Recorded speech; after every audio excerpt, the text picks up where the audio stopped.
All right, it's started. So go ahead and present. So this, the one that I'm going over for this session will be Mastering Domain 3D using assessment and instruction. And again, I am Jaleesa Jones, District Instructional Specialist for secondary schools. So we're going to jump right in. What are you doing to assess while teaching? What are some things that you're doing? And I'm going to list those in here. You can go ahead and put it in the chat. This will be interactive, so we'll be working on this as a working document. What are some things we're already doing in our classes?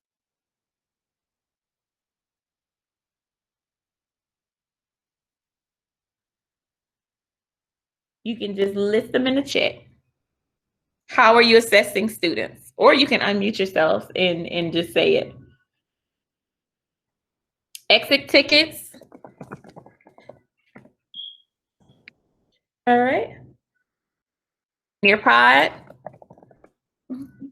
I know I use iExcel. I'm not sure if a lot of people use iExcel, but I do use iExcel or Google Forms. Just as a way to constantly check if they're understanding. But I'm geometry, so I know everybody's different subjects. But still, hey, we'll take that. Sometimes we can use those math strategies in science. We know that a lot of those different standards we can have some cross-curricular activities going on there, so that's fine. Frequent quick checks, show what you know. Okay, discussion boards.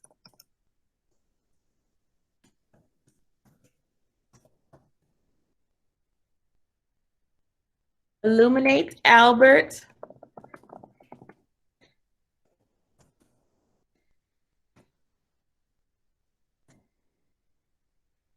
All right, so we have some of those listed. I have listed a lot of yours. Review the questions and answers. So that those are all great things that we can use. And we're going to kind of, so we're going to kind of dissect what we can use while we're teaching and what we can do after we teach and how we'll reach those steps, because I'm seeing a lot of mixed things here. And some of these things take a little more time than others.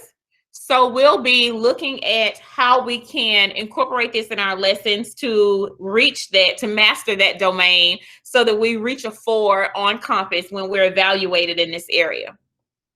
So I've gotten these questions, which is what led me to doing this one today. What should I use to determine if my students are mastering content? What can I use to hold my students accountable? How can I pulse check my class as I am teaching? What should be used to monitor teaching and learning as it is happening? The answer for that is formative assessment. Some people call it informal assessment. I don't know why. I guess some schools have called it informal assessment and formal assessment. I have found it out over the years, but formative assessment is the answer to that. It's all the same thing. So what is the purpose of formative assessment? What do you feel the purpose of formative assessment is, or how do you use that? I've given you my purpose, or what the purpose is in my opinion, but what is it used for specifically in your class? If you're teaching math, are you using it for those strategies that you're going over? If you're using, you said beg them to keep at your last guy, Steve Waldrop. If you're using it for ELA, are you making it standards based? How are you assessing students? Or what type of ways are you assessing them to make sure that they receive that content? I have some teachers that teach standards. They do theirs by standard-based learning. So they structure their activities based on the standards rather than using a curriculum or using the full curriculum. They kind of dive in. Completed project ISTE standards. Awesome, Mr. Miles. Anyone else?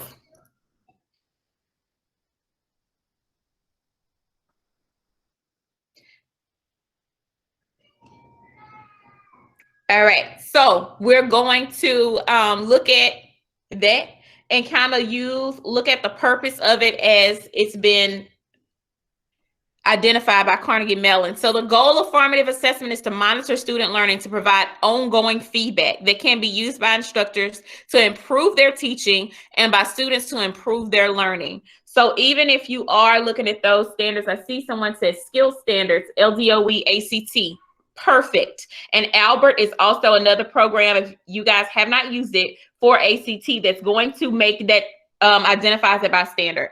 So if you're going to monitor students, this is not just for them. This is not just, this is also for you.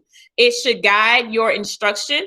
It should be used to monitor what you're going to teach, how you're going to teach it.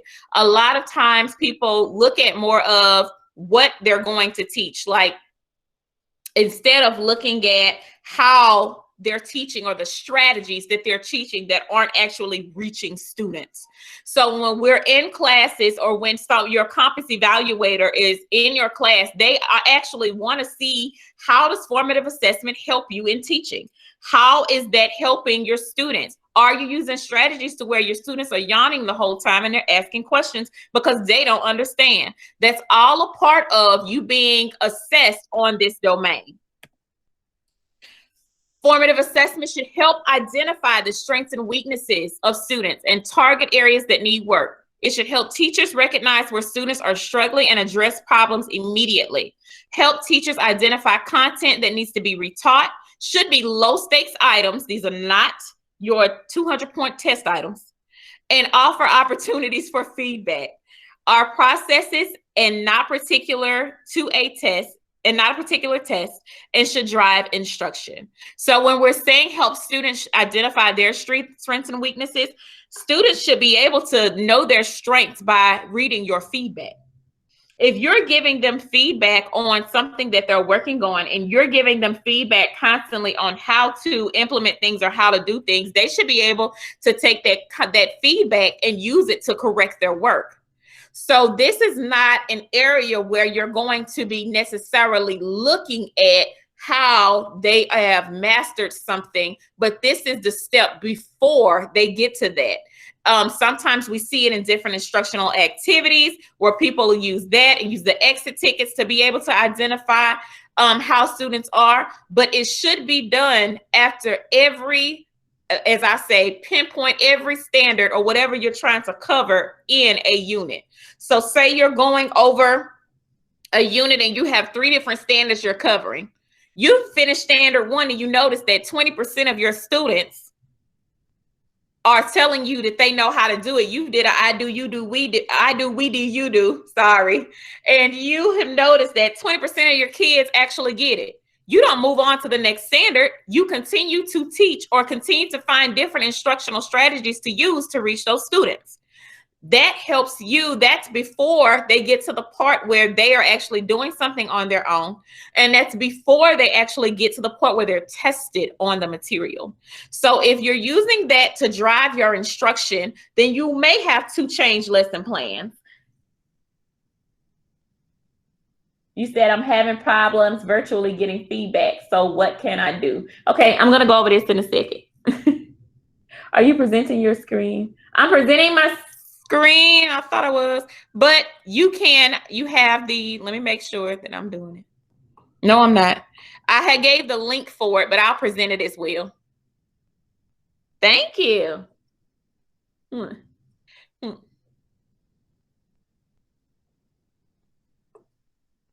right. So you should be able to see my screen now. For those who are not in the not actually in the document. All right. So that is before you get to that part. So you should be able to see and recognize where students are having problems, where they're struggling before you get to that test area. You might have to change your lesson plans to see what needs to be retaught. If I'm teaching this and I have good, I like that. I see that part. If I have different things, okay, it should be on there now. All right.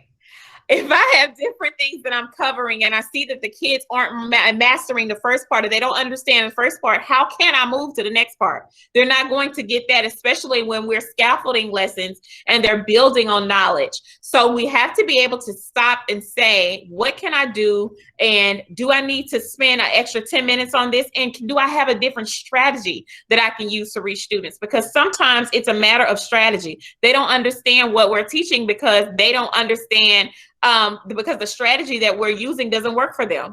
I know a lot of people are used to, especially my veterans, some of my veteran teachers, let me not know, because I've seen some new teachers too, that have used so much direct instruction. I'm not a direct instruction learner. I'm just not. I need to see it. I'm visual, and I actually need to do it. So I write down everything. Even when I study, I write down everything because I have to actually do something. So for those type of students, they're not going to understand with you just standing there lecturing. So we have to kind of mix up our strategies and instruction to make sure that we're reaching them. So now we're going to look at Compass Domain 3D. I have broken this down to a way that teachers can understand it better, because I know some of the language and looking at all 4 of those components is absolutely like, what am I supposed to be doing? We just want to know what we're supposed to be doing. I know, what the criteria is for a 1, but I'm trying to be a 4. So I have broken this down into different parts based on the Compass rubric. And of course, this will, like I said, this will be able to, you guys can have this copy to be able to use in your resources to keep as a, in your toolkit. So the first part is assessing student understanding. We need to be able to see that the teacher elicits students' understanding during the lesson by continuously post-checking the class. Like, are you post-checking the class to where we can see that you're actually assessing student knowledge. You're trying to see what the students know. So that is the first part, and that is formative. All of it is formative assessment, but we want to see that students can show evidence of clear understanding of concepts. Notice that says students. I don't, like I said, I know that we know you know what you know. You got a degree and a certification. I know you know history. I know you know math, but I want to be able to see that the students can use that mathematical language, and they can use those different, the different vocabulary that you're going over to show that they understand the concepts. How do you incorporate differentiation by changing a lesson plan at the pace we are moving it now? You can incorporate, I'm gonna tell you that too. You can cut those standards. If you're using the district CNI documents and you're looking at those, you'll see that some of those standards repeat. You need to be able to go through those documents, look at those standards. This standard repeats. This is on lesson 2 and on lesson 5. I may cut out lesson 5 because I already covered it in 2. That's how you keep on track with pacing. So you have to be able to, as a teacher, take the time to look at those CNI documents where we have broken down what standards are covered in every lesson and dissect those standards. You're able to incorporate differentiation a number of ways. You're able to use breakout rooms. You can assign stuff to students individually in Google Meet. You can assign stuff to students based on grouping. You can group them and have them all work on a project. So you're incorporating differentiation into your lesson by using the different tools that we have available. Don't be afraid to use the breakout rooms. Don't be afraid to put students on a shared document to have a small group. Don't be afraid to pair a virtual student with a face-to-face student to offer that differentiation as well. And more specifically in math, all of the strategies I just named work in math. So you can have them work on a CAMI document and they can go in and edit it together. They can share that document. The Nearpod lessons that the district has set up also offers differentiation and instruction, because you're able to have collaborate boards. That's discussion. You're able to have polls. You're able to put content in. So you're able to utilize these tools for differentiation. All right. Moving back, I'm trying to monitor the chat, y'all, and do this at the same time. So teacher is reflective. He or she makes adjustments to the lesson when necessary to enhance student understanding individually and or collectively. Feedback is provided to students during student interactions. Teacher provides feedback to students is specific and timely. Feedback advances learning and comes in a variety of forms from peers and teacher. That goes into our groups and our grouping, when they're doing group projects, when they're in small group, when they're working, in peer partners. Can we see that differentiate that students are providing feedback to each other? It can be something as simple as, why don't you, move this, use this strategy for this? Or why didn't you do this assignment this way? It can be as simple as that, but we're still seeing that feedback from peer to peer. Teacher reminds students of what is considered high quality work and expectations. What is your exemplar? Do you have those exemplars in your classroom to where the students know this is the rubric for this assignment, and this is an example of what my teacher wants? When you have those rubrics, make sure that you're breaking it down with exactly what you want. If students don't have an exemplar, then they don't know exactly what they should be doing. We can give instructions, but an example being provided, it's always better. When we walk in, when your evaluator, I'm not your Compass evaluator, but for those that I do evaluate with Compass, when you're walking in, I love to look at boards that actually have a rubric attached. Like, I want to see student work, but what were the students graded on? How were they graded on this? How did you come up with this? So that when you're looking at the different grades that students have, you're able to see. I lost connection. Can y'all hear me? Yes, you're good. We can hear you. Okay, I got a text in. I lost connection. Okay, maybe he lost connection. Okay, all right. So you're able to see on that board. Thank y'all. You're able to see on that board. This is what I put up for as the exemplar for my students. This is the rubric that I'm grading them by, and this is what they completed. This is their work. So when you're looking at that, you're walking right in, you automatically know this teacher provided them an example, because you may not be covering it that day in your lesson. That may not be a part of your lesson, but if I can see it somewhere else, hey, you just covered that component. So when you're looking at that, I know that this is how this teacher sets up her classroom. This is how she aligns her work. Assessment is fully integrated into instruction throughout the use of formative assessment, which we're going over today. Students self-assess and perform progress monitoring. Assessments, prompts, questions are used regularly to diagnose evidence of learning by individual students. That goes back to what I was saying, having students be able to answer those open-ended, not closed-ended, questions explaining what they're learning, assessing their knowledge, and seeing what they have received and what else you need to go into. Students use a rubric to confer on work expectations and improvement. Summative and formative assessments match learning objectives. So if you're giving a test, what you're testing them on is actually what you went over with them throughout the class prior to that summative assessment. And teacher uses an exit ticket to collect evidence of individual student understanding. Those exit tickets are amazing. You can do exit tickets virtually through Google Forms. You can do Google Forms. What else? Nearpod has exit tickets available. What are some exit tickets? Some platforms y'all use for exit tickets? Go ahead and put it in the chat, because those exit tickets are great tools to be able to use and see how each student is performing individually. I love this, especially for my ESS students, because I'll know it allows me and that ESS teacher to work together to be able to pinpoint exactly what that student needs. We're able to see, because the way I formed questions, it said Nearpod, yep, Loop. Okay, I never heard of Loop, but I'm gonna have to look at it. I'm gonna check it out. Albert, yes. All right, y'all keep dropping those for your peers, because this is how we learn together, and everyone's able to collaborate and share what they're using. And that's my thing. I love to be able to know what other people are using, because that can help somebody else. So using those different forms, it allows you to have those teachers that are coming in, those inclusion teachers, those ESL specialists. Mr. Bell and Ms. Myron are both on here.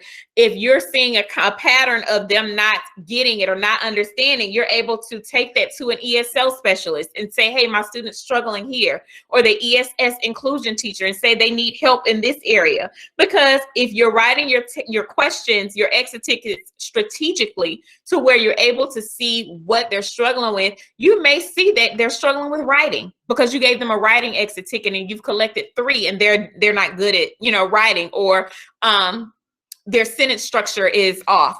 You're able to look at different areas and see exactly where that student is struggling in your class.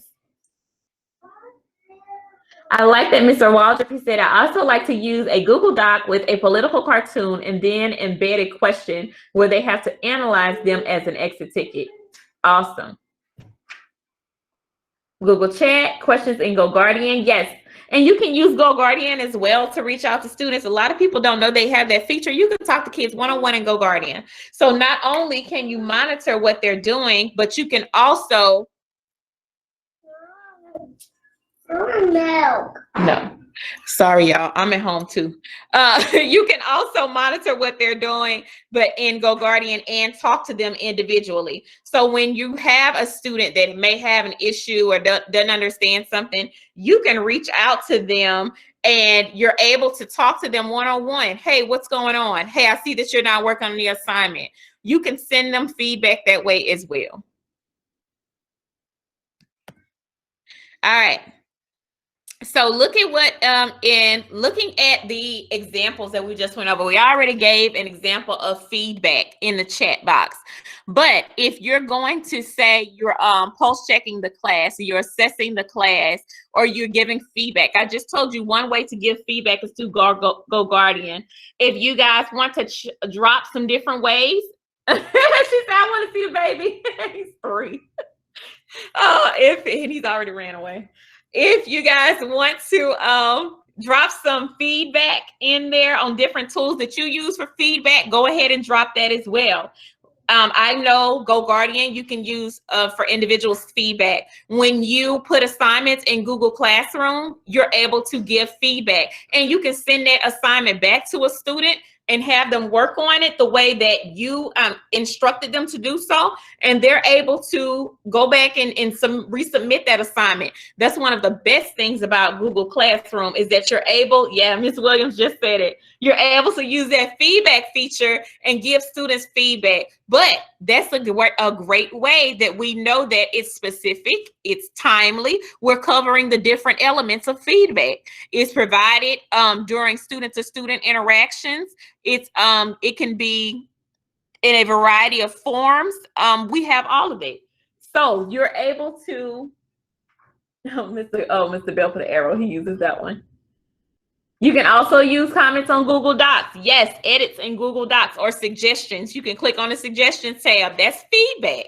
So we have to be able to provide it in different ways, which your peers have also listed different ways that you can give that to kids and we're able to see it. All right. Assessing student understanding. How do you assess while you're teaching? We gave some of those earlier, but different ways you can assess, guys. It's real quick. You can do the fist of 5. I've always loved fist of 5. That's one of my best ways to see, kind of gauge where my kids are. You know, 1 being I don't understand at all. 2 being I understand a little, but I'm confused. 3 being I get it, but I may need a little help. 4 being I get it completely, I'm good. And 5 being I get it to where I can teach someone else. That's easy. Yeah, Mrs. Elder says she uses it too. I love fist of 5 because it's really quick. Like, give me a fist of 5 on where you are. And they can do it quickly to where their peers, you're not embarrassing anybody. They can put their hands in front of themselves, or, you know, you can use that. You can use clickers. Clickers is one of my other things that I love to use, where you're able to just go through and scan. You give them the cards in the beginning. Clickers is free. You can go get a classroom set of clickers. Somebody said, I never heard of it. Okay, Miss Miles, so you can use it. They give you a classroom set for free. The kids have a card in their hand, which it's, depending on how you turn a card, is A, B, C, or D.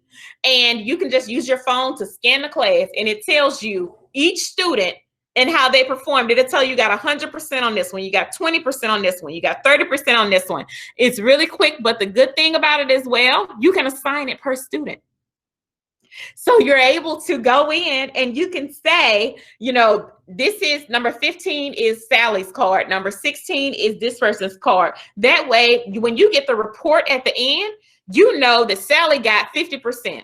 This person got 20%. It's also a good tool to use for review days as well. So you can use it that way when you pass them out to anybody and you're just getting a class, you know, an outlook on your class, or you can get it to where you're doing it specific for students. Yay! A 1 to 5 in the chat. That's great. Sounds like fun. It is. It's very engaging and students love it. No, it's not Plickers. It's called Plickers. Plickers. I think I listed it as a resource on here, but if not, I will send that to y'all. That's okay. And you're able to use that with your kids, but it's free. I'm gonna put it on there, Mr. Waldrop. I'll list the website. Hold on, I'm gonna put it in now. So it's free. What I did, I printed them and then I went and laminated them in the library. And so I always have that set. If I were in my office, I would be able to show y'all what they look like. But it's just real quick. You get a class set of 30 and you can use it. And the kids love it because they have their little card that they can hold up. All right, so we've given some different types of formative assessments that we can do in class. We've given different examples of feedback. We've talked about different ways we can assess student learning. We've talked about rubrics, all these different things we can have in our class. And guys, that's all this component is. That's all 3D is. What you're looking at now is component 3D. So everything that we've talked about, if done with fidelity, you can absolutely master this domain. So look, please presentation and email. My Wi-Fi is limited. I got you, Miss Boudreaux. Absolutely. So with that being said, this needs to be a cycle. So where you examine student work, that should inform your teacher knowledge, which informs your instruction, which then you administer task. So once you administer task, it's always going to be based on the formative assessment that you have conducted, that exit ticket. You've gotten that exit ticket. You see that 40% of your class has actually understood what you were talking about. That should inform your teacher knowledge. Now, I know we're on a crunch time and you may say, okay, 40%, I'll reteach the entire lesson. For some people, it may not be possible. So guess what? I will incorporate that or spiral that into my bell ringer.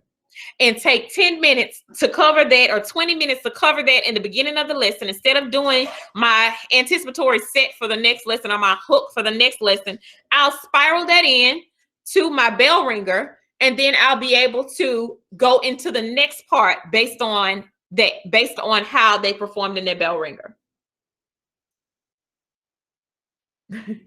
No, ma'am, it's Plickers. I'm gonna send it to y'all, I promise. I'm gonna send Plickers. All right, so that should be the cycle that you're using every day, every week before that summative assessment. That exit ticket should absolutely control how you move your class. And like I told someone earlier, if you do get behind, know how to go through those yin and yang documents, go to those documents within C&I that you can go ahead and eliminate some of those assignments based on those standards that repeat. And because if you're taking the time to make sure that your kids are absolutely mastering that standard, you don't have to continue to go over that standard in another one because they've got it. All right.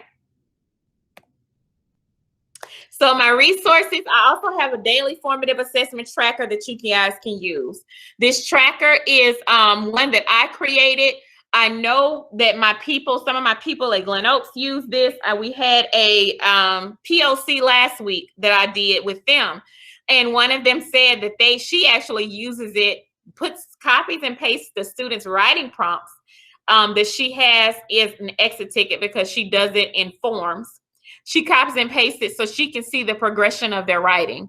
That's absolutely fantastic that she does that. And she's able to see that because she has it literally side by side. So you can put in there how they're performing with their assessments. You can track how a student's progressing. That way, when you do get to those days right before a summative assessment, if you need to pull Sally for a small group, you need to pull Devontae for a small group, you absolutely can pull them in because you've been watching their work. You saw that they're struggling in what areas. And while the other students can be working on a review independently, these students you can pull for a small group because you know that they have been struggling in that area. And then it can also be used to be handed recommend it to your ESL specialist, to your ESS specialist, if they are available at your school as well. I know everybody doesn't have ESL specialists at their school, but for those of you that do. So just wrapping it up, again, y'all know I like to start on time, end on time. The formative, oh, I like that. Mr. Bolton sent me one thing that he does. Write student responses on the board, right or wrong. Gives the students the security to know that if they miss the question, they will not be scrutinized. Students have to be secure enough to try. Love it, Mr. B. And Nearpod has that as well, where you can hide the names. If the kids are submitting, answers to you, they can hide the names and you never know who is submitting what answer, but it gives those kids, it empowers them. And we absolutely want our students to feel empowered when they're doing work. So reviewing those concepts, formative assessments should drive instructional strategies and content. Formative assessment should be used throughout teaching. It should identify student strengths and weaknesses and share that with the students as well, guys. We talked about that feedback. Make sure that that's a part of your feedback to where students know where they're strong and they build on their strengths while we're trying to support their weaknesses. It should involve detailed feedback. It should be low stakes grading items, and it is a process. It is a cycle. It is you use a data tracker as a part of the process, but it is ongoing to make sure that when our kids do get there, they get to a summative assessment or get to their LEAP or get to their EOC. We've absolutely did everything we can do to make sure they're good. And you've did everything as a teacher to receive a 4 in this domain. Miss Elder says, I leave comments on their writing bell ringers to guide them to the next step. Absolutely. And that's what I'm talking about when I say that detailed feedback, that individual feedback to be able to give to students to help them and to guide them in the process.